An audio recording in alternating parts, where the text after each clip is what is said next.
Well, my name is Demaree Witala. I've been doing athletic stuff since I was like 5 years old, starting with gymnastics, tap, and then swimming, rock climbing, a whole bunch of like just random sports that people don't really think about most of the time. And then I didn't really get into weightlifting until I was 21 and didn't even really start taking it seriously ish until I was 23. And then last year, after I got basically cleared to start working out again after a serious injury in my neck. I wanted to take it to the next level. I'm just like what I was doing beforehand, before the injury, I'm like, was not enough. I want to just keep going. I want to keep growing. And honestly, right now, get as big as possible without any special enhancements. Gotcha. Where did that physical, I guess, lifestyle come from? Was it something that you kind of saw around you with, your family or your friends, or where did that start? So it was a mixture thereof. I grew up in a small town of 250 people. So, like, I wasn't around too many people, number one. And then I was homeschooled on top of that. So, I didn't even really get to meet that many people from the surrounding towns and the mountain that I lived on. But I did, there were a lot of other kids in the area. And at the time, gymnastics was one of the only extra like fitness things that we could do in the town other than the summer rec program, which was swimming, swim lessons, some archery and like bowling and stuff like that. And so I did gymnastics until my gymnastics teacher hurt her back, and then she stopped teaching gymnastics. And as swimming goes, my mom was very particular on my kids are going to still get a good physical education despite the fact that they're homeschooled. So we did competitive swimming every single summer. And so that was kind of our main thing, along with just riding our bikes through town pretty much every single day. And then rock climbing on Tuesdays when we were down in town.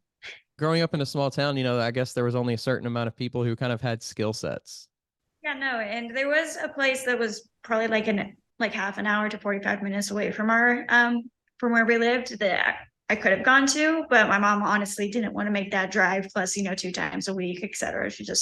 She didn't want to do that. And so the eldest child most of the time got to take like one extra like course that they wanted to that was outside of the parameters of what everybody else was doing. So at the time, my sister ended up switching over to ballet, and then my other sister did jazz for a little while.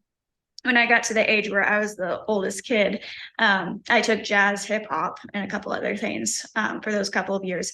Plus, when I was, what was it? When I was 15, I developed a frozen shoulder due to the fact that I broke my leg when I was 10. And so the excessive overstrain on my shoulder ended up causing me to develop a frozen shoulder. And before I could even say anything to my doctor that we were getting advice from, the doctor said, yeah, maybe she should quit swimming and, do something a little less repetitive and strenuous on her shoulder, like dance. And so I did that for a while.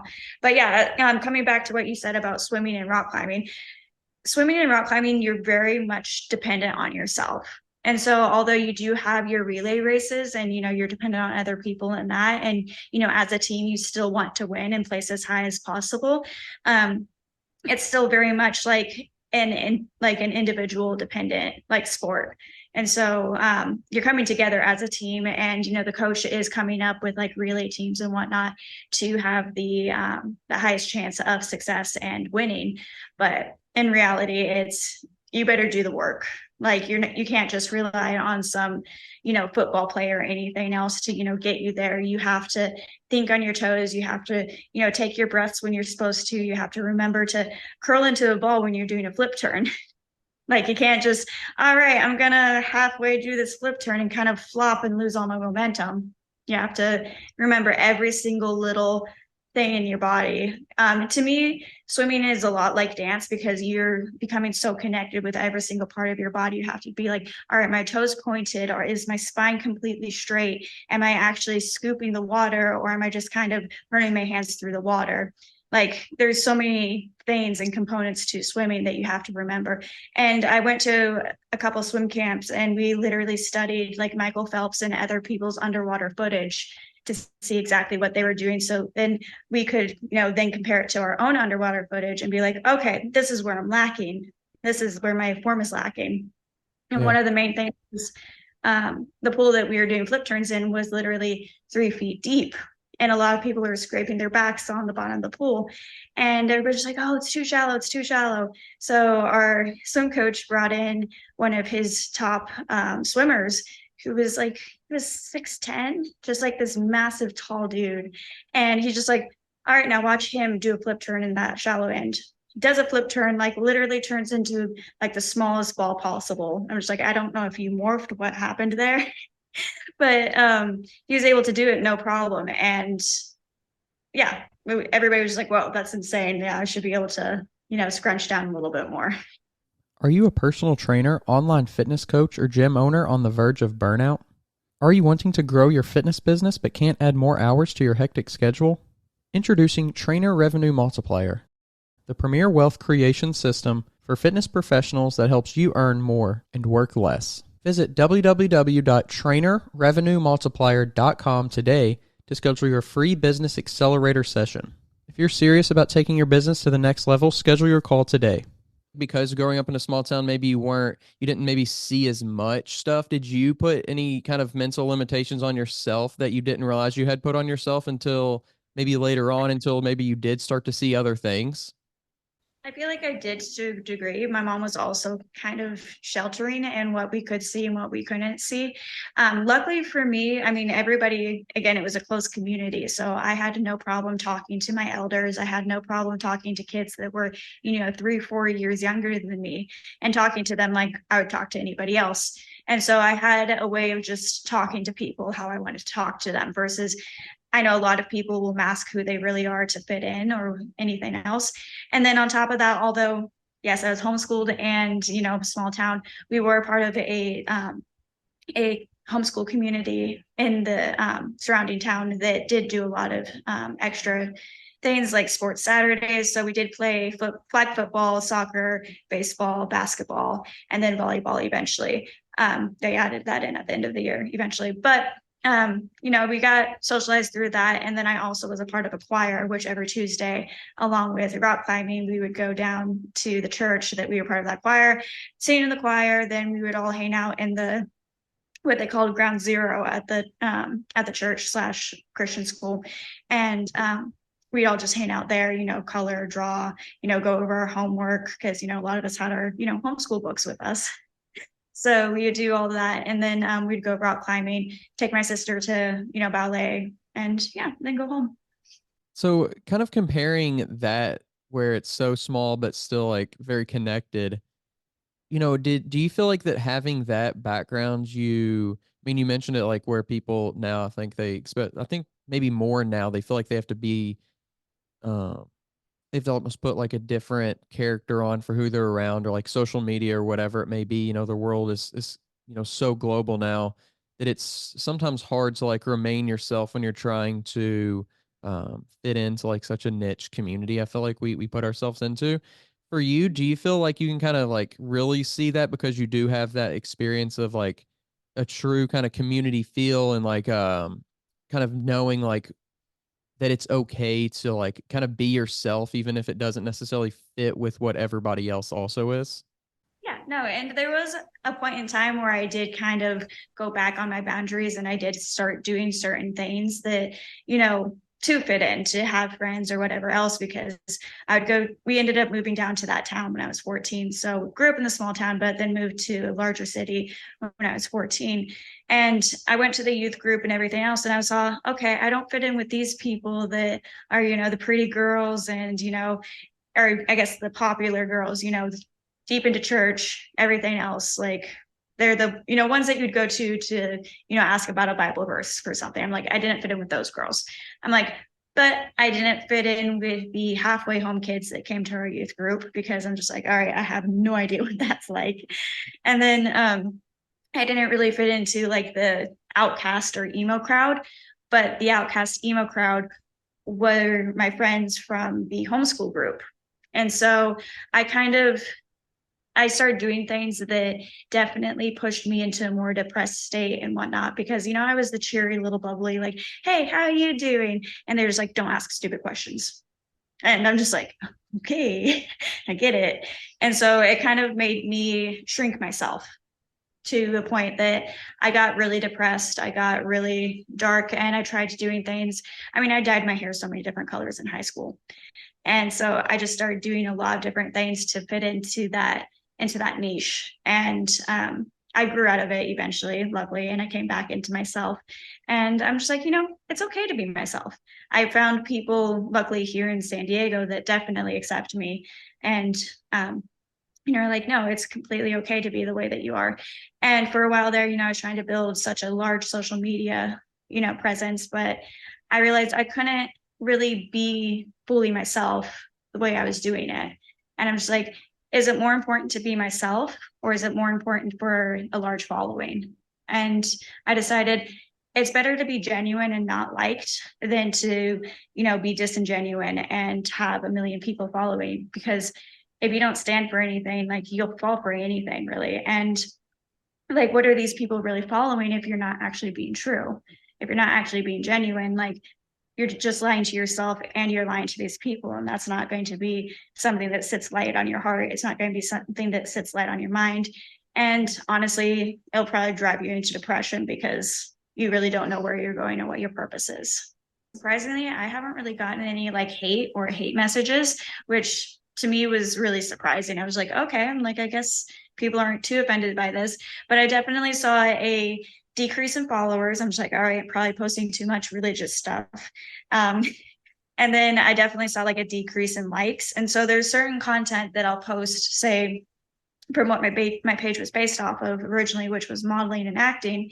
And so whenever I post something in regards to modeling or acting, I definitely see an increase in activity and engagement, because, that's where a lot of people are liking, and that's what the algorithm is showing them, is because, that's what the stuff they like is modeling stuff, or, bikini pictures or whatever else. And so you see that increase of likes due to the fact that, I'm posting what I used to post. But then, I post some fitness content and I get half the likes, because, not everybody's seeing that. Even the reach sometimes is lower. Sometimes the reach, booms up because it's a reel and people are like, oh, okay, yeah, fitness stuff. But if it's just a regular post, half the time it ends up sinking a little, because the people that followed me originally didn't follow me because I was into fitness. There was some fitness content posted here and there when I was, going to the gym, but most of the time it was just on the stories. And so to then have my content switch, I definitely saw a transition almost. It was a shift. So for a while there, wasn't getting like any engagement whatsoever. And then eventually I started getting engagement because I started connecting with different fitness influencers, either across the globe, mainly across the globe, because a lot of, the ones here in America, they don't look like me. I'm Scandinavian, so I don't have a lot of like Scandinavian fitness influencers to look to here in America. So I started following, Finnish girls that, were influencers or fitness influencers. And I connected with this one girl, Amanda, can't say her last name because, yes, Scandinavian, but not that connected to my race. But I connected with her, and she, followed me back, and I'm just like, this is awesome. And so we actually really connected on a lot of different things. I'm just like, this girl's practically my sister from another mother. I'm like across a really long pond. Are you a personal trainer who wants to scale and grow your business online? Have you been coaching online for years, yet don't know how to incorporate online into your current business model? Introducing Trainer Revenue Multiplier, the premier wealth creation system for fitness professionals that helps you earn more and work less. Visit www.trainerrevenuemultiplier.com today to schedule your free business accelerator session. If you're serious about taking your business to the next level, schedule your call today.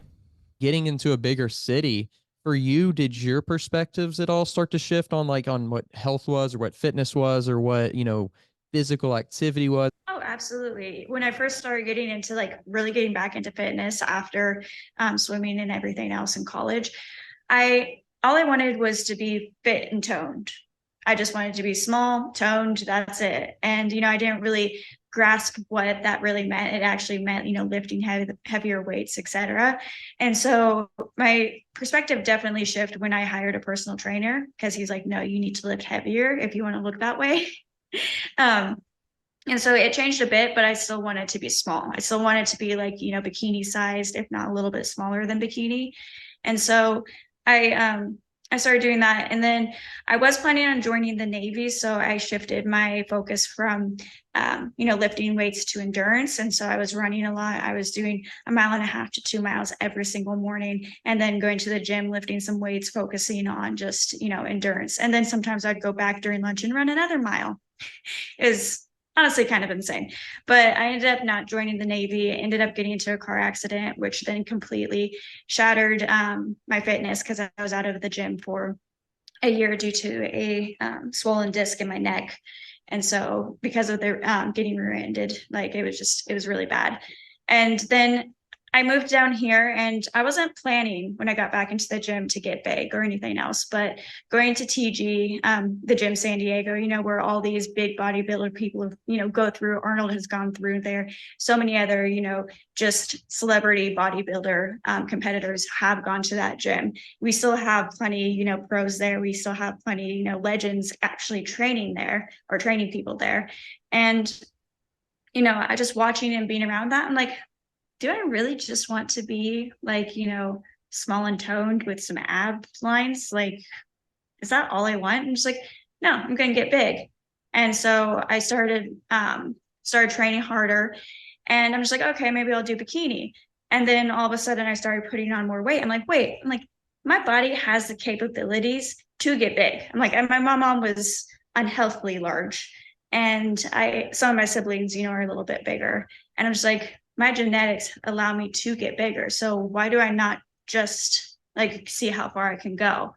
I'm like, I have the capabilities, and I know that if I ever get overweight, unhealthy wise, I can always shrink down, because I did that in high school when I was overweight in junior high. But like, I know how to, actually take care of my body in case, I end up not being able to lift, get injured, or whatever else. I know how to take care of my body to still keep a healthy weight.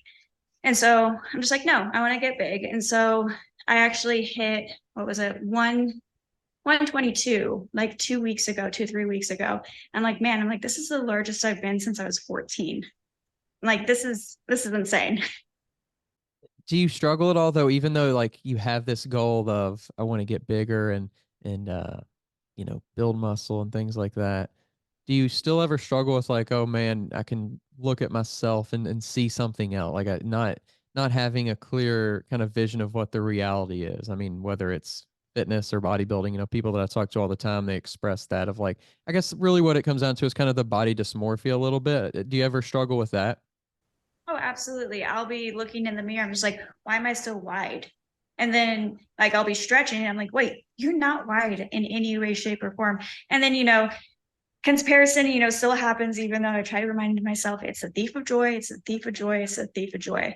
And so I'll see some girls in the gym that have been in the gym for, maybe 2, 3 months, and they just have like massive glutes and, small waist. And I'm just like, that's not fair. And I'm like, genetics, genetics, genetics, genetics, just genetics. I'm like, I can't control that. I'm like, they can't control that. I'm like, they can use it to their advantage. I'm like, but none of us can control that. I'm just like, so I wasn't, built super curvy. I'm like, but I still have curves. So, hey, I'm still good. I'm like, I can make my waist smaller if I really want to. I just have to drop all the water weight and stop eating sugary stuff. But like, it's not that hard to do. And so I just have to remind myself, like, you still look good. You need to focus on yourself. Don't look at the girls around you, because I feel like body dysmorphia really happens because of all the comparison we have, the social media comparison, the in-person comparison, because you're around all these people that are lifting, you're around all these people that are fit. Like I've even, done some different like fitness clothing content with different brands, and I'll be at those shoots and I'm like, this girl's not even big, but her abs look, amazing. I'm just like, why can't my abs look like that? I'm just like, because you're not that small. I'm like, it's okay. And your abs aren't probably ever going to look like that because you're trying to get bigger. And so just have to remind myself that they're where they're at because of who they are, and I'm at where I'm at because of who I am. And so that helps a little bit with the body dysmorphia. But yeah, there's sometimes that I take photos, and because of the clothing, I'm just like, man, I look huge. Like I took a picture in a sweater last night, and I'm just like, am I really that big? I'm like, I'm not that big. I'm like, is it the angle? Again, there's been plenty of times I've looked at girls in the gym. I'm just like, how? And then I'm just like, wait, like, what exercise are they doing? I'm like, what exercises are they doing right now? Are they actually like, doing the same exercises that I'm doing, or are they doing something different that might even be easier for me to do, or my body might react better to it? Because, there's so many exercises that hit your lower back, but you can't connect with the muscle every single time with those exercises. Because if you're doing, say, a cable row, and your body's not as strained in the supporting muscles, but then you try to go do a dumbbell row, and you have all these supporting muscles freaking out, and so you're not actually connecting with your lower back muscles, then you're going to be like, all right, I'm focused on my shoulder hurting. It's like, I shouldn't be focusing on my shoulder hurting. I need to be focusing on my lower back and contracting those muscles properly. But you just have to find what works for you. If lat pull down doesn't work for you, then a lat pull down doesn't work for you. If a pull up doesn't work for you, then it doesn't work for you. And if it's just hard, then get better at it. Like, there's obviously a difference between the two of just being hard or not working for you.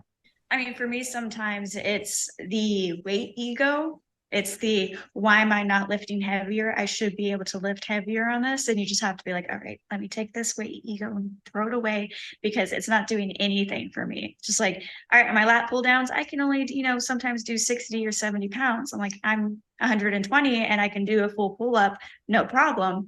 But the lat pull down isn't working the same. So I need to, lessen the weight. Like, sometimes I'm just like, all right, make sure your knees are pointed out, because I have a bad problem from my swimming days to, bow my knees in, because I did breaststroke a lot. So my knees naturally want to come in, and I'm just like, nope, stop it. It's bad. And I just have bad knees. But anyways, glory be to, knee sleeves.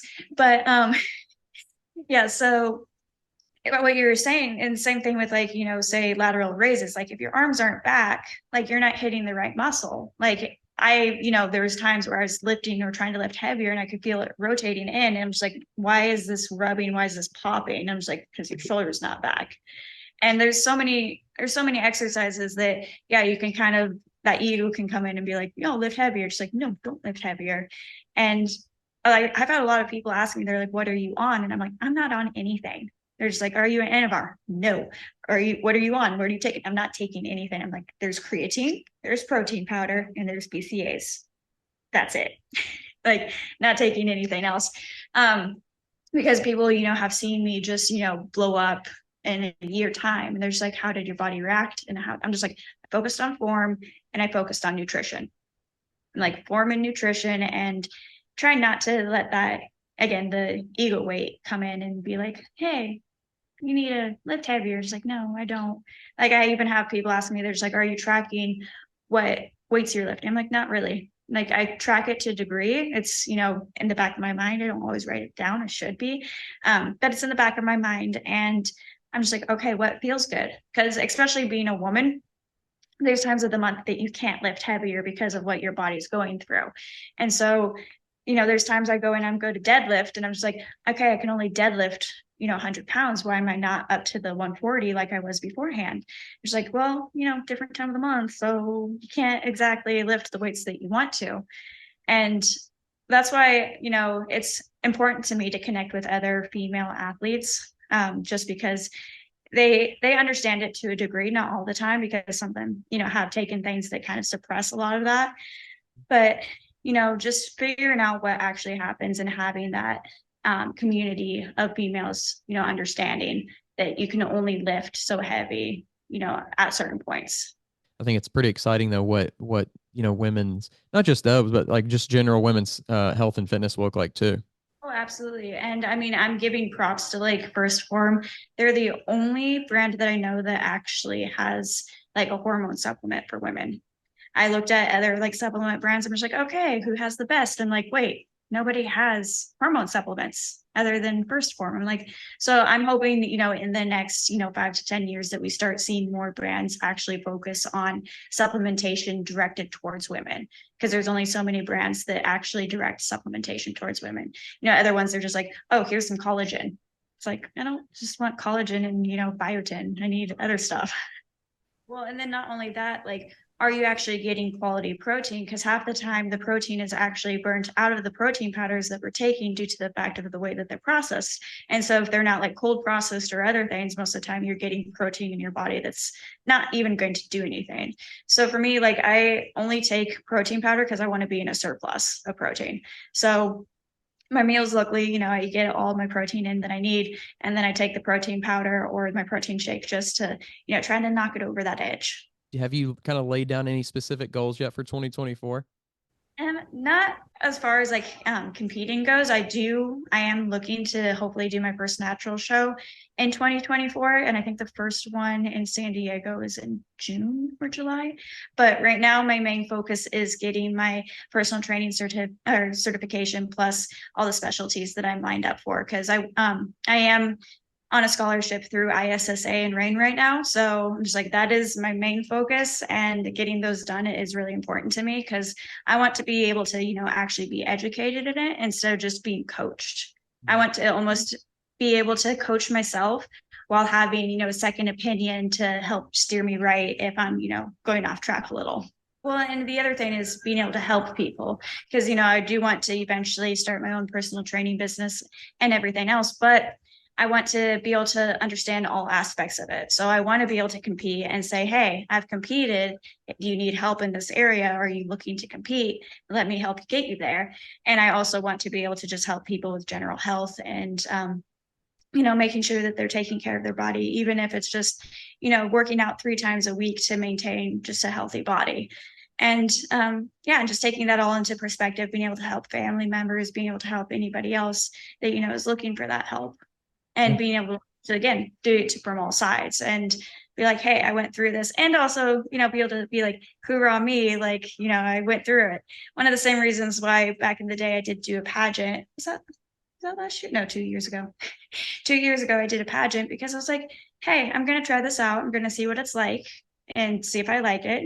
Liked it to a degree, but definitely wasn't my full jam. So I'm just like, we'll try something else. And so, getting into fitness, I'm like, I like this. I want to stay here. I want to, this is what I want my life to be.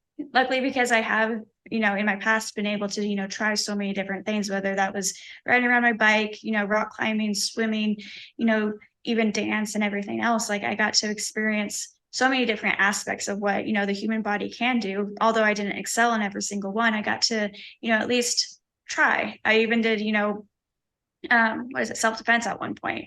And so, I got to learn what my body can do and how the body operates in, I guess, defense mechanisms and, what you can do to, take someone out if you absolutely have to. And so I like being able to understand the human body as much as I like to be able to understand the human mind because, it all coincides with each other. The body and the mind really are connected in so many ways. And I think we are trying to go about like physical and mental health in a way that like separates them. And I don't think that that's necessarily the most productive way to go about it. Here in America, like we're pushed so much to the easy way, to, the supplementation, the protein powder, et cetera. And so a lot of people fall into the processed foods. And so much of the stuff that's in the processed foods, it's not food, it's chemicals, it's, red dyes, it's blue dyes, it's all these things that actually mess with the mind more than social media does. Like social media, it's terrible for the brain, but these other things, they mess with the brain and they can cause you to be hyperactive. They can cause you to be depressed. And people don't realize that what you put into your body is directly affecting your mind. It's directly affecting your mind. It's directly affecting your hormones. And if you're not releasing, if your body isn't regulating everything properly, then you're going to have these, check engine lights come on, whether that's depression, anxiety, all a whole bunch of different things, PTSD even, like, if you're not feeding your body properly and you're allowing it to not operate properly, you can then, have these thoughts of, different hypersensitivities and other things that could cause you to be triggered and can cause to bring back a lot of like, painful memories or painful feelings. And there's a lot of things out there that cause us to like just numb ourselves to, whatever we're dealing with instead of facing it, straight on and getting rid of it if it's pain or, enjoying it if it's joy. And like, as you were saying of, favoring one side and everything else, I can, relate to that because of breaking my leg and getting 2 skull fractures when I was 10 from skiing. I didn't ski for 14 years, went back up on the mountain with skiing, was fine with the skiing, but then I noticed when I was learning how to snowboard that I can't, I don't snowboard like with my back towards the downslope. Like if my back is towards the downslope, I freak out and I end up falling over and just like planting myself to the ground. And I was trying to figure out, I'm like, why? Like everybody's like, oh, are you goofy or are you regular? And I'm like, neither. I'm like, I literally switch. I'm like, I switch because I need to see the downslope that way, down the actual ski slope and then down the mountain slope. And like, so I have to be able to see both. Otherwise, my brain just freaks out and I end up falling. So that, and I don't like the toe side because bad knees. Need to get some knee pads probably for that. That's crazy. I like how that the psychological thing can cause the physical, manifestation reaction like that. Yeah, well, and I had a lot of people that are like, oh, well, it's just trauma, just get over it. I'm like, I'm trying. I'm trying. It's not working, but I'm going to keep trying. I'm going to keep going back to it because I enjoy doing it. It's not going to stop me from doing it, even if I have to adjust a little. Like same thing for, people working out. Like you have to have modifications for certain exercises because the body can't physically do it another way. And so, you go to a yoga class and they're like, oh, you can do this stretch or you can do the modified stretch. And a lot of people don't realize it's okay to modify things to your personal needs. And you don't have to look like everybody else. You don't have to do everything the same way that everybody else does it. This podcast is sponsored by Smoking Gun Coffee, a veteran-owned coffee company that strives to give back to those in need. Don't forget to use code TWR10 for a 10% discount at checkout. It's always great to, come into a good fitness community and learn from each other because when you're, just out by yourself, doing everything by yourself, following some program online that you're getting either directly from a coach or, you just found online, like you're not always going to learn. Sometimes, you're not even doing the lat pull down properly. You might just be doing like this instead of actually bringing it to the chest. And you're not going to really learn that unless you talk to somebody, you watch a YouTube video, or, you ask, your favorite fitness influencer online. Like I've had people ask me and reach out to me. They're like, hey, what are your main suggestions for somebody that wants to lose fat and gain muscle? And I'm just like, there's a lot. There's plenty. I'm like, but this is what it breaks down to. Like, figure out what are the macros and micros you need for your body to actually lose fat. I'm like, there's plenty of calculators online. I'm just like, look up, meal plans for that, start, really educating yourself on the nutrition labels. Like, don't just go and buy food that makes you feel good because what makes you feel good 90% of the time isn't what you need. A six pack isn't going to give you a six pack. So just like, even like just understanding the fact that, as men, like can't really drink that much beer due to the fact that, it boosts the estrogen so much and it causes men's estrogen to, go through the roof. And that can cause what is known as a beer belly. Like I had a friend who got sponsored by a supplement company, was, shipped some of their products, tried their products, was, promoting them for a little while. But after seeing the fact that they didn't really see any long-term results, they're just like, I'm not promoting this brand. Like, I'm not going to sell something that I don't believe in. There's no reason to, sell something that I don't believe in. And as you were saying before about the whole, like, sometimes you limit your beliefs. Unfortunately, there's so much disinformation out there that you can literally Google anything that's in, pro of your belief and you'll, get all these articles to pop up, but half the time they don't have the research to actually back up their claims. And so if you're not actively and critically like reading something and seeing like, okay, who's the author? Let me look up who this author is. Do they have the right credentials for, stating what they're stating? Okay, they don't. What sources did they use? All right, what are these, sources credibilities? Where were they published? Who published them? Who's writing them? What are their education? What is their background? And, I've seen like so much different stuff. And like I have people, I won't, touch on it too much right now, but I have people that are pro a lot of things that aren't good for the body, that aren't good for the mind, aren't good for the body, aren't good for the hormones. And unfortunately, it's pushed so much in the media, it's pushed so much on social media that, people just become numb to it. And, I'll touch on the hormone, it, decreases and affects your dopamine levels. And it causes you not to be able to connect with success. And so because you're not connected with proper success and you're just connected to the artificial success that's being given on TV, that's being given through videos, that's being given through photos on social media, you know, you start up trying to achieve. You stop trying to achieve the things that are actually going to give you that large dopamine release, whether it's, completing a project, getting your body to where you want your body to be, having a loving, full relationship, having a kid even. Like there's so many different things that give the proper levels of dopamine and, actually give you the healthy stuff that's actually connected to your body properly versus almost disconnecting. Instant gratification. It's the Starbucks customer's always right. It's the 2-day shipping. It's the 1-day shipping. It's the same day shipping. It's all of that stuff, compiled into how can I feel good right now?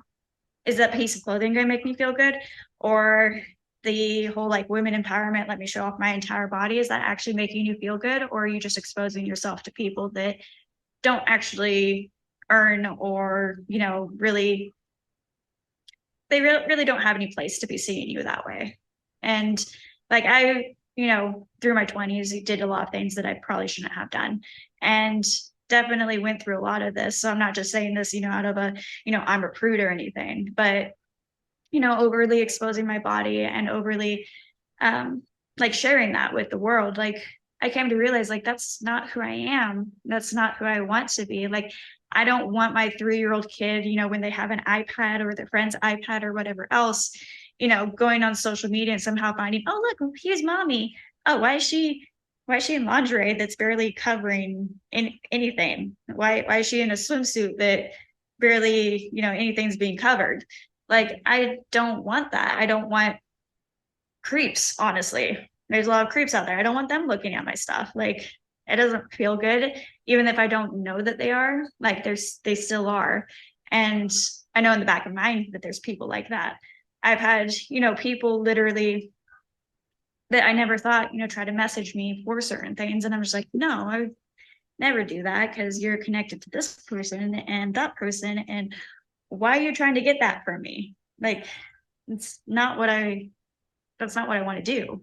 I was trying to like talk to one of my friends the other day. I'm like, what is the foundation of a relationship? And they're like, oh, well, it's this. I'm like, no. I'm like, that's going to go away with age. And like, you're not going to have that anymore. And like, things may stop working. And then what's your foundation? Like your cherries on top of the sundae is the foundation? No, you don't want friendship to be, cherries. I'm like, you want the friendship, you want the connection, you want the deep, vulnerable, loving connection to be your foundation. You want that to be, the vanilla ice cream and like all that extra stuff. And like, that's the toppings. I'm like, it makes the sundae. The sundae is great that way, but you don't need that to have a sundae, if that makes sense. So I, again, like to say relationships are like a sundae, the friendship is the ice cream. And then you have like the sprinkles, which is the fun, the connection, the, playfulness, all that, random good stuff. And then you have the chocolate drizzle, which is maybe the flirting and, all the other like very surface level stuff. And then you have the cherry. And we all know what the cherry is. And you're not wanting to eat an entire jar of maraschino cherries. Like nobody wants that. It's gross. But, it's nice to have 1 or 2 on top of your sundae. But the foundation of that sundae needs to still be ice cream. You don't want maraschino cherries and then ice cream on little, dollop of ice cream on top. Yeah, no, there's so many different foundations. I, like to keep it down to, 5 major things. And for me, that's faith. It doesn't matter what your faith is, but faith, family, fitness, and then, friends and finance. Like you need to be focusing at least a snippet of your day on each and every one of those things. Because if you don't, then your life isn't going to be where you want it to be. And you need each one of those things for a successful life. It's a kind of a good way to kind of approach a day, right? Is having something to be like, these are the things that I can fall back on. And these are the things that like, I know I'm going to take care of each day. Well, I mean, that's why the whole making your bed thing first thing in the morning is so important because your body wants to have that dopamine release. Like people don't realize like that's where you get your dopamine is from achieving small things. And so even if you're not, conquering the world or, having a 7-figure, business, in a week, like, are you making your bed? Are you accomplishing the small things? Did you make your food? like even, or did you just like kind of ended it? I don't want to, or did you wash your dishes? Like each one of those things are small achievements. And I feel like we don't give ourselves enough credit even for the small achievements. Like you shouldn't, pop champagne for washing dishes, but you should at least, be like, hey, I did that. I have a nice place, and allow yourself to like sink and relax into your home, sink and relax and be like, I did good today. And remind yourself that you did good. Really great getting to chat with you tonight. I appreciate you coming on. Yeah, of course. Thank you for having me. It was great chatting with you too. And if you want to share your socials or anything like that before we head out, you can. Yeah, no, miss.demaree, which is DEMAREE. You can find me there. It's pretty much the same on every platform. If not, it's completely linked on my Instagram. If you're tired of searching for a coach or trainer, somebody who knows what they're talking about and has experience, make sure you go check out the new Coach's Corner on weightroompodcast.com. You can find quality, qualified coaches to help you achieve your goals, whether that's in bodybuilding or just general fitness. Stop wasting time and start achieving your goals today. The link to the Coach's Corner is down in the description below.